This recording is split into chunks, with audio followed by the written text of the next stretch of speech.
Hey, it's Webs here with Task 5 of the Yogg-Saron Event for Hearthstone Mercenaries. The task in question is completing the Heroic SIren of the Depths bounty with at least 2 Nagas in Darkshore. I completed this task in 2 ways, the first one being Murlocs, where we are using Murky, Mutanus, and Murkai as our way to get to the boss and to actually beat the boss itself, while also having Cookie on the bench just to increase the survivability of our Murlocs, but it isn't necessary, and having 2 random Naga mercenaries that you can use whatever you have access to. I just have the 2 rare ones because those are the ones that are most common. For Murky, we are using Slippery When Wet. For Mutanus, we are using Iridescent Necklace.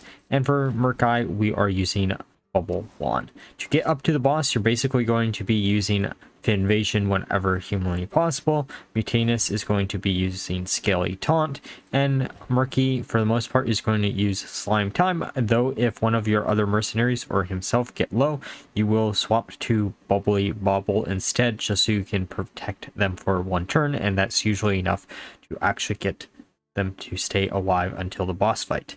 And once you're in the boss fight, you're just going to use the same 3 mercenaries and do the exact same thing that you've always been doing along the way.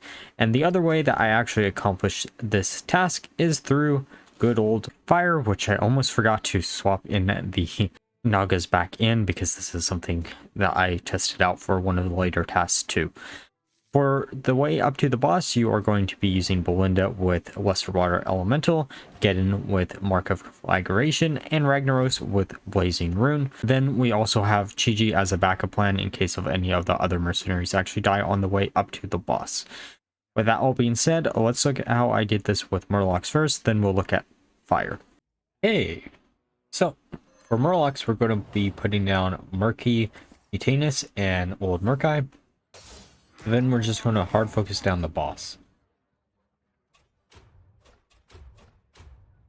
We actually didn't really need to put up the taunt there. We could have probably just used Mutanus's first ability and one-shotted the boss on turn 1, but oh well.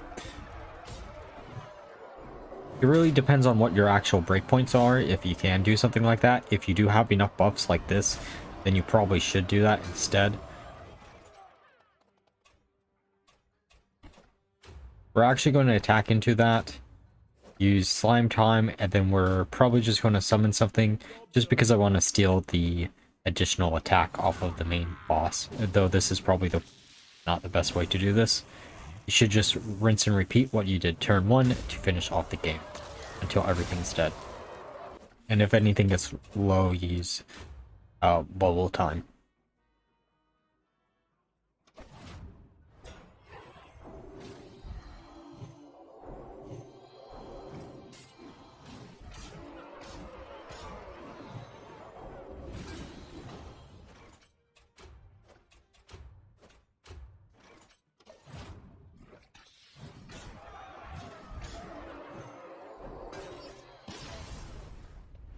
Okay, let's show off fire. Just going to put down Belinda, Ragnaros, and Baron Geddon. We're going to focus down the main body. Though we might have wanted to actually freeze one of the additional adds instead. And we are going to just swap this around so we can actually do some AoE damage and get some additional fire damage. Not really necessary, but I prefer doing something like this. Okay, they're going to get our Baron Geddon pretty low. The sad thing about this is you don't actually have any heal here, so you might actually want to bring in Chi-Ji at the start instead of Belinda, just to make it a little bit easier. And we definitely should have frozen the adds instead of doing what we did here. But I guess for this turn it doesn't technically matter because of the fact that the boss is just going to gain attack. We should be able to finish off the boss here, while also putting down a meteor, doing a bunch of damage to the adds around.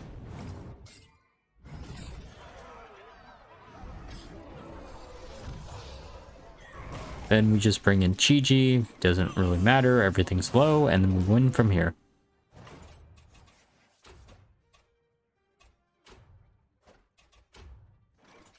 Job's done.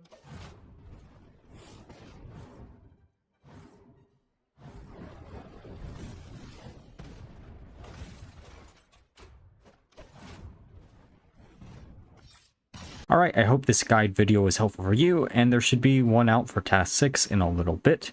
And if you did enjoy the video, please leave a like, comment, and subscribe, and until next time, bye bye.